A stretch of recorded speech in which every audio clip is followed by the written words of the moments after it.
یہ کتنا عظیم الشان مہینہ ہے اور اس کی کیا برکتیں اور کیا فضیلتیں ہیں، اس کا اندازہ اس حدیث سے لگایا جا سکتا ہے کہ اللہ کے رسول علیہ السلام نے ارشاد فرمایا: لو یعلم العباد ما رمضان، اگر لوگوں کو معلوم ہو جائے کہ رمضان کیا چیز ہے تو لتمنت امتی ان تکون السنۃ کلھا، تو پھر میری امت یہ تمنا کرے گی کہ سارا سال رمضان ہو جائے۔ مشہور تابعی ہیں حضرت کعب احبار رحمۃ اللہ علیہ، وہ فرماتے ہیں کہ رات و دن کی کچھ ساعتوں، کچھ گھڑیوں اور کچھ گھنٹوں کو منتخب کر کے اللہ تعالیٰ نے ان میں فرض نمازوں کو طے کر دیا۔ اسی طرح دنوں کو اللہ تعالیٰ نے منتخب کر کے سلیکٹ کر کے ان میں سے جمعے کے دن کو بنا دیا۔ راتوں کو منتخب کر کے اللہ تعالیٰ نے ان میں سے شب قدر کو بنا دیا۔ اسی طریقے سے مہینوں میں سے اللہ تعالیٰ نے منتخب کر کے رمضان کا مہینہ بنا دیا، اور جگہوں کو منتخب کر کے اللہ تعالیٰ نے ان میں سے مسجدوں کو بنا دیا۔ تو اس سے معلوم ہوا کہ رمضان کا یہ مبارک مہینہ اللہ کا چنندہ ہے، منتخب کردہ ہے، اللہ کا سلیکٹ کیا ہوا ہے۔ تو اللہ کا یہ انتخاب ہے بندوں کے لیے رمضان۔ اسی وجہ سے سرکار دو عالم صلی اللہ علیہ وسلم رجب کے مہینے ہی سے رمضان کا انتظار فرماتے اور اپنے آپ کو رمضان کے لیے تیار رکھتے، اور رمضان کے پانے کے لیے اللہ سے دعائیں مانگتے تھے: اللہم بارک لنا فی رجب و شعبان وبلغنا رمضان۔ اس لیے کہ رمضان میں جو خیریں، جو برکتیں، جو رحمتیں بندوں پر نازل ہوتی ہیں، اللہ کے نبی علیہ السلام سے زیادہ اس کو کون جان سکتا تھا؟ تو اللہ کے نبی علیہ السلام ان ساری حقیقتوں سے واقف تھے، جس کی وجہ سے آپ رمضان کے مہینے کے لیے رجب سے اللہ سے دعائیں مانگا کرتے تھے۔ تو میرے عزیز و دوست و بزرگوں، رمضان کا مہینہ بڑا عظیم الشان مہینہ ہے۔ جس کو یہ مل جائے اور جس کو اس کی قدردانی نصیب ہو جائے وہ بڑا خوش نصیب ہے، اور جس کو یہ رمضان کا مبارک مہینہ ملے اور اس کی قدردانی وہ نہ کرے، اس سے بڑا بد نصیب اور کوئی نہیں ہو سکتا۔ رمضان کی بہت ساری خصوصیتیں ہیں، رمضان کے بہت سارے فضائل ہیں۔ حدیثوں میں اللہ کے نبی علیہ السلام نے بندوں کے لیے، مسلمانوں کے لیے، اپنے ماننے والوں کے لیے رمضان کا تعارف کرایا کہ رمضان ہے کیا چیز، رمضان کیسا مقدس مہینہ ہے۔ اللہ کے نبی علیہ السلام نے اس کا تعارف کرایا، اس کی خصوصیتیں بیان فرمائی۔ ایک روایت میں آتا ہے اللہ کے نبی علیہ السلام نے ارشاد فرمایا: سید الشہور شہر رمضان وَأَعْظَمُهَا حُرْمَةً ذُو الْحِجَّةِ۔ اللہ کے نبی علیہ السلام نے ارشاد فرمایا کہ مہینوں کا سردار رمضان کا مہینہ ہے۔ جیسے دنوں کا سردار جمعے کا دن ہے، اسی طریقے سے مہینوں کا سردار رمضان کا مبارک مہینہ ہے۔ اور اس مہینے کی سب سے بڑی خصوصیت اور سب سے بڑی فضیلت وہ ہے جس کو اللہ تعالیٰ نے قرآن پاک میں بیان فرمایا: شہر رمضان الذی انزل فیہ القرآن۔ کہ رمضان کا مہینہ اس کا تعارف ہی اللہ نے اس انداز سے کرایا کہ رمضان کا مہینہ وہ ہے جس میں قرآن کو نازل کیا گیا۔ تو یہ رمضان کے مہینے کی خصوصیت ہے۔ اللہ کے نبی علیہ السلام نے اس کا تعارف کرایا کہ رمضان کا مہینہ وہ ہے جس میں قرآن نازل ہوا۔ خود اللہ نے قرآن میں اس کا تعارف کراتے ہوئے فرمایا کہ رمضان کا مہینہ وہ ہے جس میں قرآن جیسی مقدس کتاب کو نازل کیا گیا۔ اس کی عظمت کا، رمضان کی اہمیت کا، رمضان کی عظمت کا اندازہ لگانے کے لیے صرف یہی ایک بات کافی ہے کہ یہ وہ مہینہ ہے جس میں قرآن جیسا عظیم الشان کلام نازل کیا گیا، قرآن جیسی ہدایت کی کتاب اس میں نازل کی گئی، قرآن جیسا مقدس کلام اللہ نے اس مبارک مہینے میں نازل فرمایا۔ تو میرے عزیز دوستو بزرگوں، صرف قرآن ہی نہیں، ہر آسمانی کتاب کے لیے، ہر آسمانی صحیفے کے نازل کرنے کے لیے اللہ تبارک و تعالی نے رمضان کے مہینے ہی کا انتخاب فرمایا۔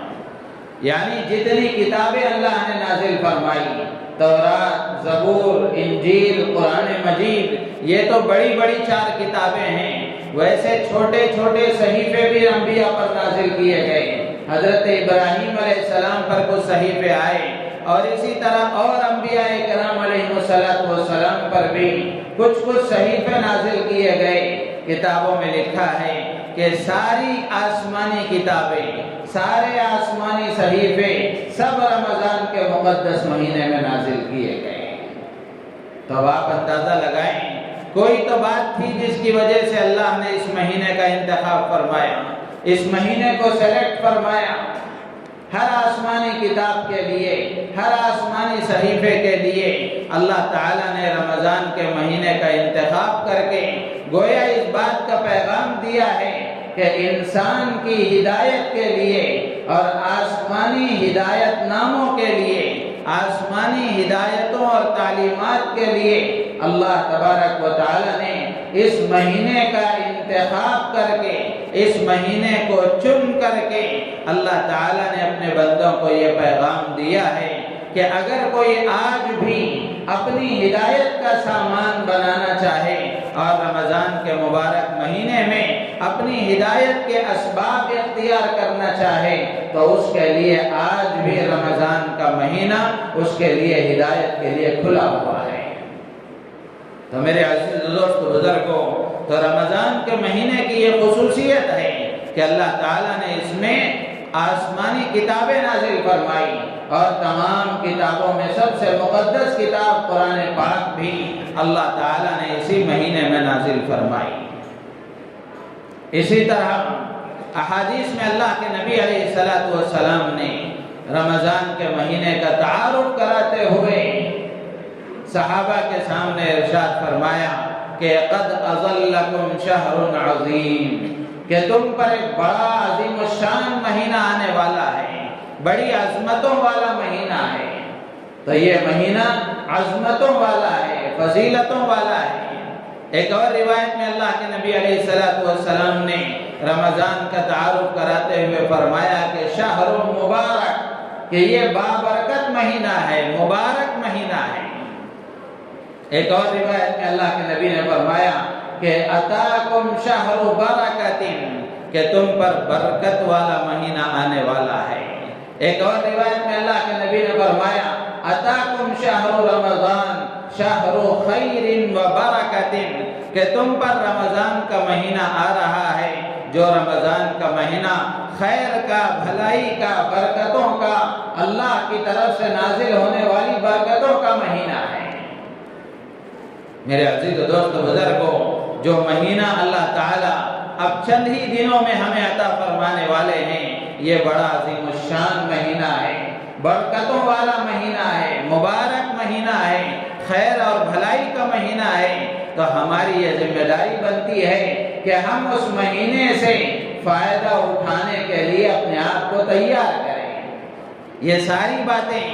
یہ رمضان کا تعارف اللہ کے نبی علیہ السلام نے کیوں کرایا؟ یہ اسی لیے تو کرایا تاکہ اس کی اہمیت ہمارے دلوں میں بیٹھے، اس کی عظمت ہمارے دلوں میں پیدا ہو اور ہم اس کی قدر کرنے والے بنیں، اس سے فائدہ اٹھانے والے بنیں اور اس مہینے کو صحیح طریقے سے گزارنے والے بنیں۔ اسی طریقے سے اللہ کے نبی علیہ السلام نے ایک اور روایت میں ارشاد فرمایا کہ جب رمضان کا مہینہ شروع ہوتا ہے تو اللہ تعالیٰ کی رحمت کے دروازے کھول دیے جاتے ہیں۔ فتحت ابواب الرحمہ کہ رحمت کے دروازے کھول دیے جاتے ہیں۔ رمضان کا یہ مبارک مہینہ اللہ کی رحمتوں کے نازل ہونے کا مہینہ ہے۔ ویسے پورا مہینہ اللہ کی رحمتوں کے نازل ہونے کا ہے۔ پورا مہینہ رات و دن بندوں پر اللہ کی رحمتیں بارش کے قطروں سے زیادہ برستی ہیں، لیکن اللہ کے نبی علیہ السلام نے اس مہینے کے 3 حصے کر کے فرمایا وَهُوَ شَهْرٌ أَوَّلُهُ رَحْمَةٌ کہ یہ مبارک مہینہ وہ ہے جس کا پہلا عشرہ رحمت کا عشرہ ہے۔ پورے مہینے اللہ کی رحمت نازل ہوتی ہے، پورا مہینہ رحمتوں کا ہے، لیکن خصوصیت کے ساتھ پہلے عشرے میں اللہ کی رحمتیں خوب اس میں نازل ہوتی ہیں۔ ایک اور روایت میں اللہ کے نبی علیہ السلام نے فرمایا کہ جب رمضان کا مہینہ شروع ہوتا ہے تو آسمان کے دروازے کھول دیے جاتے ہیں۔ فتحت ابواب السماء کہ آسمان کے دروازے کھول دیے جاتے ہیں۔ تو آسمان کے دروازے کھول دیے جانے سے کیا مراد ہے؟ علماء نے لکھا ہے کہ یہ آسمان کے دروازے کیوں کھولے جاتے ہیں؟ تو ایک مطلب لکھا ہے کہ اللہ کی رحمتیں نازل ہونے کے لیے یہ آسمان کے دروازے اللہ تعالیٰ کی طرف سے کھول دیے جاتے ہیں۔ اور دوسرا مطلب لکھا ہے کہ بندوں کے جو اعمال ہیں یہ اعمال بلند ہونے کے لیے، اللہ کے پاس قبول ہونے کے لیے آسمان کے دروازے کھول دیے جاتے ہیں، جس کی وجہ سے رمضان کے مبارک مہینے میں اعمال کی توفیق خوب ملتی ہے۔ خیر کے کاموں کے کرنے کا جذبہ اور خیر کے کاموں کے کرنے کی توفیق اللہ کی طرف سے بندوں کو زیادہ ملتی ہے، اور اللہ کی طرف سے اعمال کی قبولیت بھی اعلیٰ درجے کی ہوتی ہے۔ تو میرے عزیز دوست بزرگوں، یہ رمضان کا مہینہ اللہ کی رحمتوں کے نازل ہونے کا مہینہ ہے، اعمال کی قبولیت کا مہینہ ہے۔ تو اپنے آپ کو اللہ کی رحمتوں کا مستحق بنانا ہے، اپنے آپ کو اللہ کی طرف سے توفیق کا مستحق بنانا ہے، اور اعمال خیر کر کے اپنے اعمال کو اللہ کی بارگاہ میں قبول کروانا ہے۔ اسی طریقے سے ایک اور روایت میں اللہ کے نبی علیہ السلام نے فرمایا کہ جب رمضان کا مہینہ شروع ہوتا ہے تو اللہ کی طرف سے جنت کے دروازے کھول دیے جاتے ہیں، جنت کے دروازے کھول دیے جاتے ہیں۔ رمضان کے ختم ہونے تک سارے جنت کے دروازے کھلے رہتے ہیں، کوئی دروازہ بند نہیں ہوتا۔ اسی طریقے سے رمضان جیسے ہی شروع ہوتا ہے اللہ تعالیٰ جہنم کے دروازے سے کہتے ہیں کہ جہنم کے دروازوں کو بند کر دو۔ رمضان کا مہینہ ختم ہونے تک جہنم کے سارے دروازوں کو بند کر دیا جاتا ہے، جنت کے دروازے کھول دیے جاتے ہیں، جہنم کے دروازے بند کر دیے جاتے ہیں، اور اللہ کی طرف سے ایک منادی اعلان کرتا ہے یا باغی الخیر اقبل و یا باغی الشر اقصر۔ اللہ کی طرف سے ایک فرشتہ یہ اعلان کرتا ہے، ایک منادی یہ ندا لگاتا ہے کہ اے خیر کے طلبگار آگے بڑھ، یا باغی الخیر اقبل، اے خیر کے طلبگار، اے خیر کو تلاش کرنے والے آگے بڑھ، وَيَا بَاغِيَ الشَّرِّ أَقْصِرْ کہ اے برائی کے طلب کرنے والے اب بس کر، اپنے آپ کو روک لے، پیچھے ہٹ جا۔ تو اللہ کی طرف سے یہ ندائیں لگتی ہیں کہ اے اللہ کے ماننے والوں، اے نبی کے ماننے والوں، اے اپنے آپ کو مسلمان کہنے والوں، اپنے آپ کو اعمال کی طرف آگے بڑھاؤ، اعمال میں اپنے آپ کو آگے بڑھاؤ، خیر کے کاموں میں اپنے آپ کو لگاؤ، برائیوں سے اپنے آپ کو بچانے کی فکر کرو، گناہوں سے اپنے آپ کو بچانے کی فکر کرو۔ میرے عزیز دوست بزرگوں، اللہ تعالیٰ کی طرف سے صرف یہ ندا ہی نہیں لگائی جاتی، بلکہ اللہ تعالیٰ خیر کے کام بندے زیادہ کریں، برائیوں سے بچیں، اللہ تعالیٰ اس کا انتظام بھی کرتے ہیں، اس کا انتظام بھی کرتے ہیں۔ اللہ کے نبی علیہ السلام نے فرمایا کہ جب رمضان کا مہینہ شروع ہوتا ہے تو اللہ کی طرف سے یہ انتظام ہوتا ہے، اللہ تعالیٰ جبرائیل امین سے کہتے ہیں کہ جاؤ جا کر سرکش شیاطین اور سرکش جنات کو قید کر دو۔ اللہ کے نبی علیہ السلام نے ایک اور روایت میں فرمایا کہ جب رمضان کا مہینہ شروع ہوتا ہے تو شیاطین کو قید کر دیا جاتا ہے، شیاطین کو زنجیروں میں جکڑ دیا جاتا ہے اور سرکش جنات بھی قید کر دیے جاتے ہیں۔ اللہ تعالیٰ جبرائیل امین سے فرماتے ہیں کہ جبرائیل امین جاؤ جا کر شیاطین کو اور سرکش جنات کو ان کو زنجیروں میں جکڑ دو، قید کر دو، تاکہ یہ میرے حبیب کی امت کے روزے داروں کے روزوں کو خراب نہ کریں، رمضان کے مہینے میں وہ عبادتوں سے ان کو دور نہ کریں۔ اللہ کے نبی علیہ السلام نے ایک اور روایت میں فرمایا کہ جب شیاطین کو قید کر دیا جاتا ہے، سرکش جنات قید کر دیے جاتے ہیں، تو پھر لوگ ان برائیوں تک نہیں پہنچ سکتے جن برائیوں تک رمضان کے علاوہ میں وہ پہنچ سکتے ہیں۔ تو میرے عزیز و دوست بزرگوں، اللہ تعالیٰ کیسے رحیم و کریم پروردگار ہیں، کتنا مہربان خدا ہے ہمارا ہم پر کہ رمضان کا مہینہ بھی عطا فرماتا ہے اور پھر اس میں ہمارے لیے خیر کے کاموں کے کرنے کی توفیق بھی دیتا ہے اور برائیوں سے بچنے کا انتظام بھی کرتا ہے۔ اتنا عظیم الشان مہینہ اگر کسی کو مل جائے، اس کے باوجود اگر وہ اس کی قدر نہ کریں، تو پھر میرے عزیز دوست بزرگوں، ہم خود اندازہ لگائیں کہ اس سے بڑا محروم کون ہو سکتا ہے، اس سے بڑا محروم کون ہو سکتا ہے۔ ایک اور روایت میں اللہ کے نبی علیہ السلام نے ارشاد فرمایا کہ یہ رمضان کا مبارک مہینہ یہ مغفرت کا مہینہ ہے، گناہوں سے بخشش کا مہینہ ہے۔ اللہ کے نبی علیہ السلام فرماتے ہیں کہ ایک رمضان سے دوسرے رمضان تک آدمی جتنے گناہ صغیرہ کرتا ہے، اللہ تبارک و تعالی درمیان کے سارے چھوٹے گناہوں کو معاف فرما دیتے ہیں۔ ایک اور روایت میں اللہ کے نبی علیہ السلام فرماتے ہیں کہ 5 نمازیں ان کے درمیان میں جو چھوٹے گناہ ہوتے ہیں، ایک جمعہ سے دوسرے جمعہ تک درمیان میں جو چھوٹے گناہ ہوتے ہیں، اور ایک رمضان سے دوسرے رمضان تک جو چھوٹے گناہ ہوتے ہیں، اللہ تبارک و تعالی ان کو معاف فرما دیتے ہیں۔ تو یہ رمضان کا مہینہ بخشش کا مہینہ ہے، مغفرت کا مہینہ ہے، اپنے گناہوں کے معاف کروانے کا مہینہ ہے۔ جیسے اس میں اللہ کی طرف سے رحمتیں نازل ہوتی ہیں، برکتیں نازل ہوتی ہیں، اسی طریقے سے اللہ کی طرف سے مغفرتیں نازل ہوتی ہیں، اللہ تعالیٰ گناہوں کو معاف فرماتے ہیں۔ اللہ کے نبی علیہ السلام نے ارشاد فرمایا کہ اس کا درمیانی حصہ، یعنی اس کا درمیانی عشرہ یہ مغفرت کا عشرہ ہے، خاص طور سے گناہوں سے معافی مانگنے کا عشرہ ہے۔ تو ہماری ذمہ داری بنتی ہے کہ ہر آدمی اپنا جائزہ لے، کون آدمی ایسا ہوگا جس سے گناہ نہ ہوئے ہوں؟ ہر آدمی سے کچھ نہ کچھ گناہ ہوئے ہیں،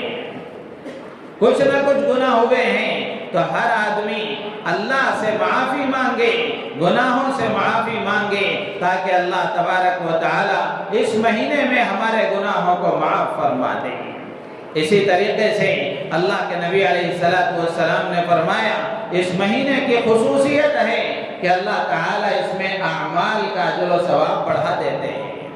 اعمال کا اجر و ثواب بڑھا دیتے ہیں۔ اگر کوئی آدمی اس میں نفل عمل کرتا ہے، اللہ تعالیٰ اس کو فرض کے برابر ثواب دیتے ہیں۔ اگر کوئی ایک فرض ادا کرتا ہے، اللہ تعالیٰ اسے 70 فرض کا ثواب دیتے ہیں۔ تو ایسے موقع پر میرے عزیز و دوست و بزرگوں، جہاں ہم نوافل کا فرائض کا اہتمام کریں، وہیں ہر مسلمان کو اس کی کوشش کرنی چاہیے کہ رمضان کے مبارک مہینے میں اپنے پاس نوافل کا بھی ایک بڑا ذخیرہ وہ تیار کریں، اپنے پاس نوافل کا بھی ایک بڑا ذخیرہ تیار کریں۔ رمضان کا مہینہ شروع ہونے سے پہلے ہی، جیسے گزشتہ اور پیوستہ جمعہ میں نے عرض کیا تھا، ابھی سے اپنے آپ کو نیک کاموں کا عادی بنانا ہے، ابھی سے اپنے آپ کو فرائض کا عادی بنانا ہے، ابھی سے اپنے آپ کو نوافل کا بھی عادی بنانا ہے، تاکہ رمضان کا مہینہ شروع ہو تو فرائض کی پابندی میں بھی دقت نہ ہو اور نوافل کے اہتمام میں بھی کوئی رکاوٹ نہ ہو۔ تو اس لیے یہ مہینہ نیکیوں کا موسم بہار ہے، نیکیوں کا سیزن ہے، تو ہر آدمی کی ذمہ داری ہے کہ وہ کوشش کرے اس بات کی کہ اس مہینے سے وہ جتنا فائدہ اٹھا سکے خوب فائدہ اٹھانے کی کوشش کرے، فرائض کے اہتمام کے ساتھ، سنن و واجبات کے اہتمام کے ساتھ اور نوافل کے اہتمام کے ساتھ۔ اسی طریقے سے اللہ کے نبی علیہ السلام نے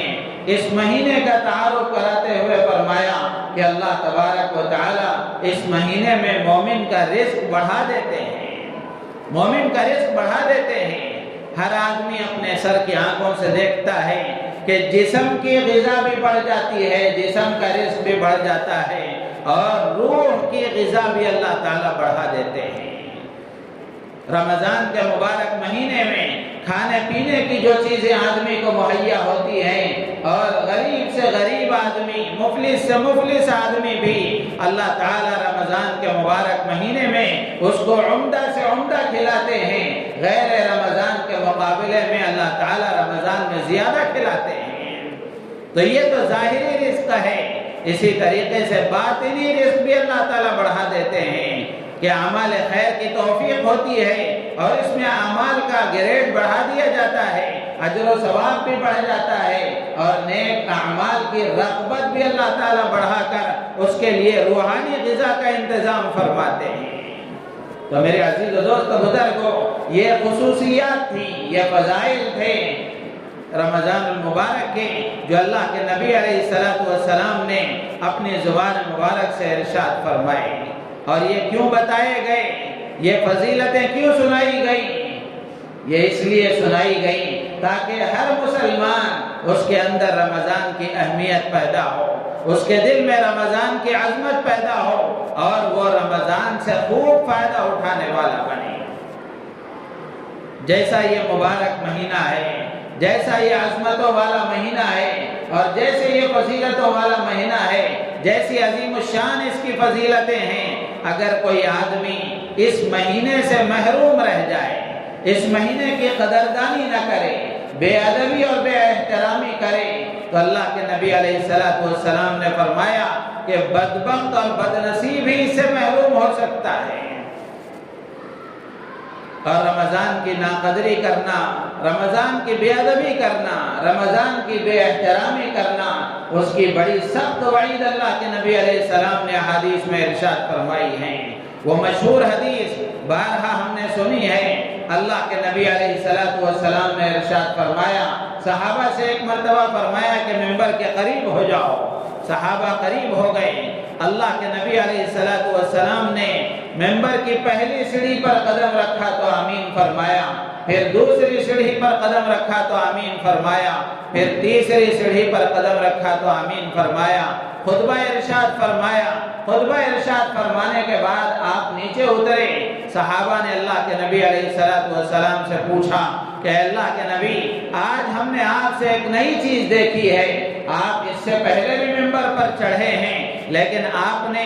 اس مرتبہ جو عمل کیا کہ پہلی سیڑھی پر آپ نے قدم رکھا تو آمین فرمایا، دوسری سیڑھی پر قدم رکھا تو بھی آمین فرمایا اور تیسری سیڑھی پر قدم رکھا تو آمین فرمایا، یہ کیا بات ہوئی؟ اللہ کے نبی علیہ السلام نے فرمایا کہ جبرائیل امین میرے پاس آئے تھے اور انہوں نے 3 بددعائیں کی،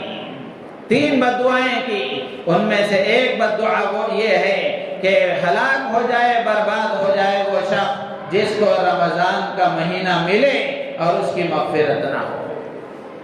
جس کو رمضان کا مہینہ ملے اور اس کی مغفرت نہ ہو، ایسا آدمی ہلاک و برباد ہو جائے۔ اللہ کے نبی علیہ السلام نے اس پر آمین فرمائی۔ جبرائیل امین جیسے مقرب فرشتے کی بددعا وہی کیا کم تھی بربادی کے لیے، اللہ کے نبی علیہ السلام کی آمین نے پھر اس کو اور مزید بڑھا دیا، اس میں اور شدت پیدا کر دی۔ تو میرے عزیز و دوست بزرگوں، اندازہ لگائیں کہ رمضان کا مہینہ ملنے کے بعد مغفرت کے اتنے سارے اسباب ہونے کے باوجود اگر اس نے اپنی مغفرت کا سامان تیار نہ کر لیا اور اپنی مغفرت نہ کرا لی تو پھر وہ واقعی ہلاکت کے قابل ہے، وہ واقعی برباد ہونے کے قابل ہے۔ اسی لیے اللہ کے نبی علیہ السلام نے ایک اور روایت میں فرمایا کہ اللہ تبارک و تعالی رمضان کے مہینے میں تمہارے اعمال خیر کی طرف بڑھنے کو، تمہارے اعمال خیر کی طرف رغبت کو اللہ تعالیٰ دیکھتے ہیں، اور فرشتوں کے سامنے اللہ تعالیٰ تمہارے لیے فخر فرماتے ہیں۔ اللہ کے نبی نے فرمایا کہ اللہ کو اپنے اعمال خیر میں آگے بڑھنے کو دکھاؤ، تمہارے اعمال خیر میں تنافس کو، اعمال خیر میں آگے بڑھنے کے شوق کو تم اللہ کو دکھاؤ۔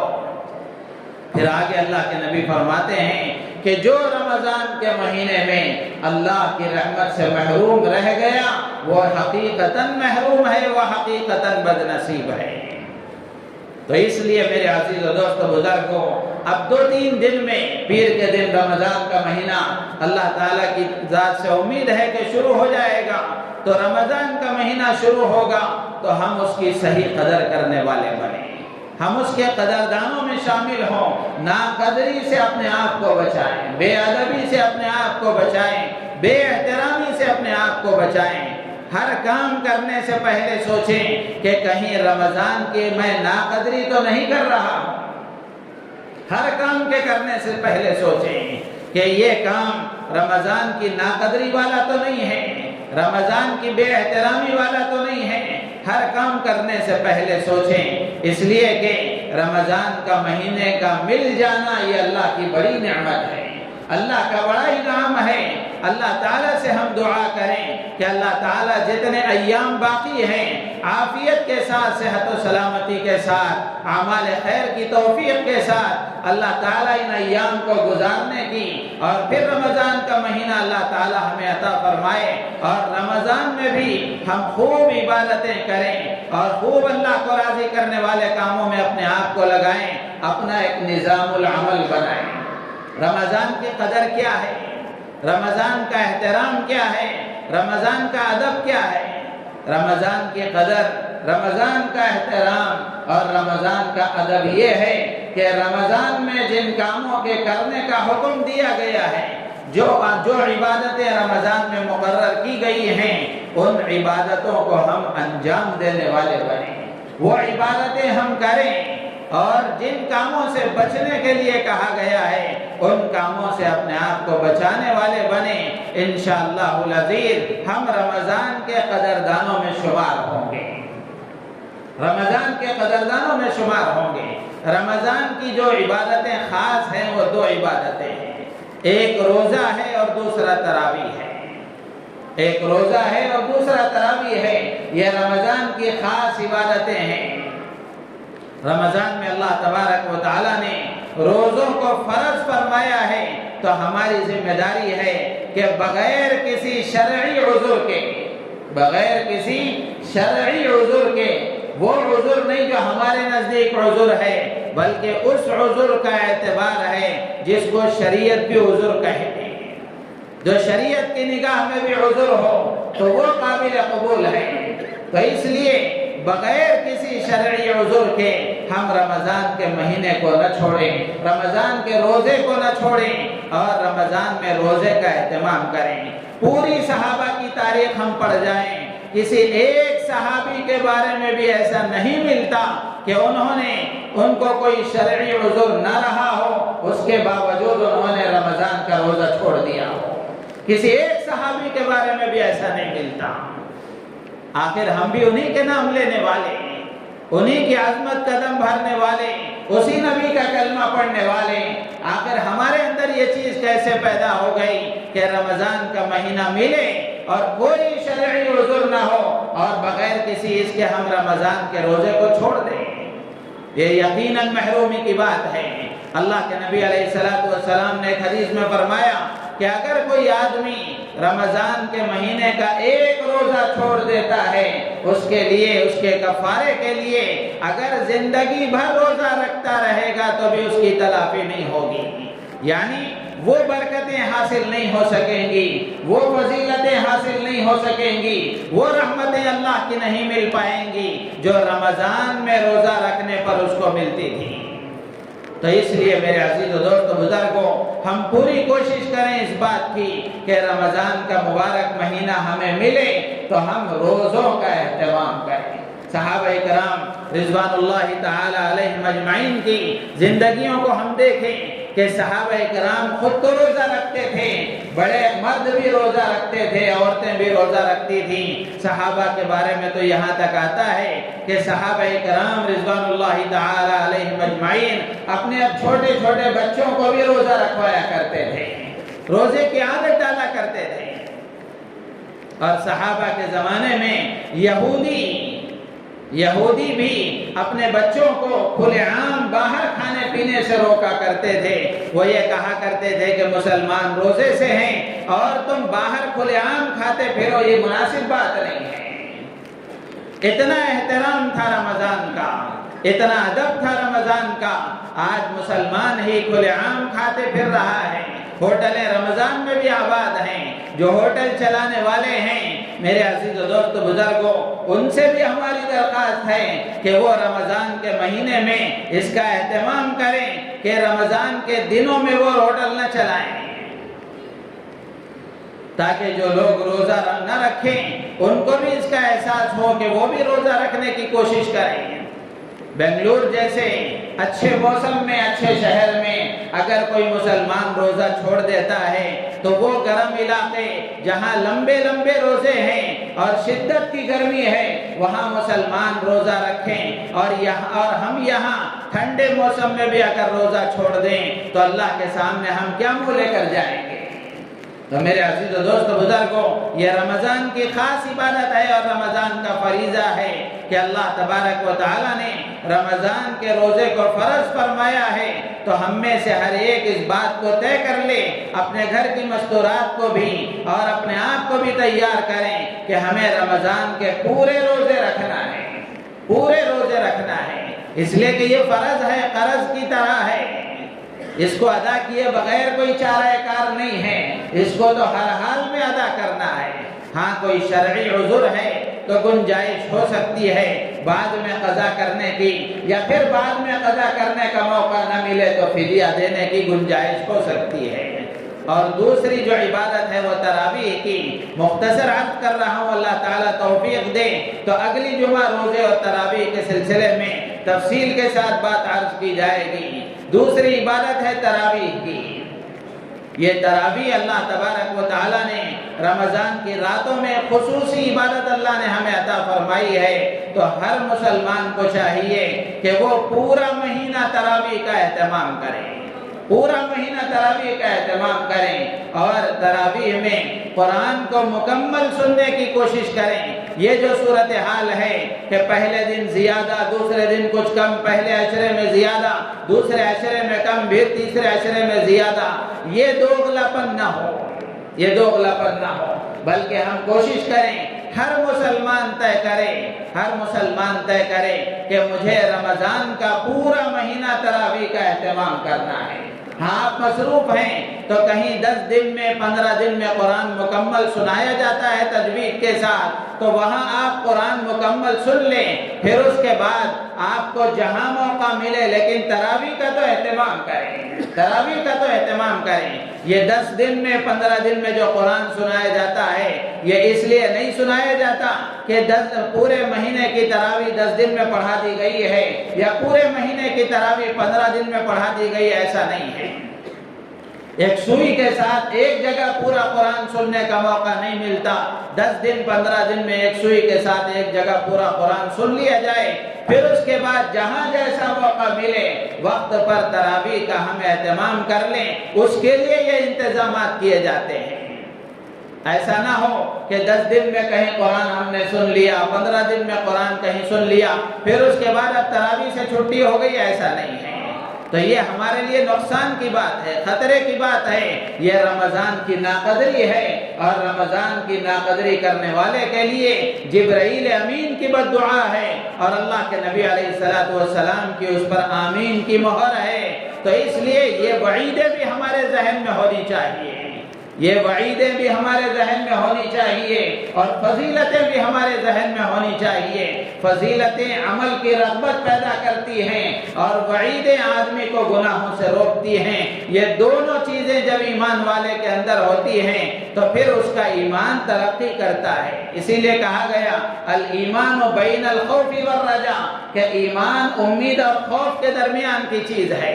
امام غزالی رحمۃ اللہ علیہ نے فرمایا کہ جوانی میں اللہ کا خوف غالب ہونا چاہیے،